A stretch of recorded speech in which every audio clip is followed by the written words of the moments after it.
السلام عليكم ورحمة الله وبركاته. عاملين ايه يا اصحابي الحلوين؟ النهاردة ان شاء الله هنكمل باقي سلسلة الحروف الهجائية. حرف الذال، حرف الذال اخو حرف الدال، بس حرف الذال يا اصحابي على راسه نقطة، شرطة مايلة نايمة على السطر وعلى راسها نقطة. طبعا حرف الذال يا اصحابي من الحروف اللثوية، لما بنيجي نقرأها بنخرج فيها طرف لسان. ذال، هناخد مدلولات حرف الذال مع بعض.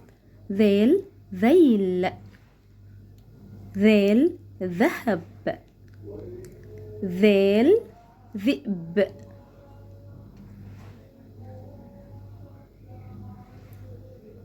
ذال ذرة، ذال ذبابة، ذال ذراع، ذراع. موضع حرف الذال في الكلمة يا أصحابي زي ما تعودنا مع بعض، طبعا بيبقى ليه ايه؟ في أول الكلمة ووسط الكلمة وآخر الكلمة.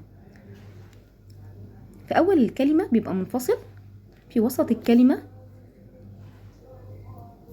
في آخر الكلمة. زي ما احنا شايفين كده يا أصحابي، ذال في أول الكلمة، في وسط الكلمة، في آخر الكلمة. ممكن يكون متصل أو منفصل يعني لوحده. والسلام عليكم ورحمة الله وبركاته. مع السلامة يا أصحابي.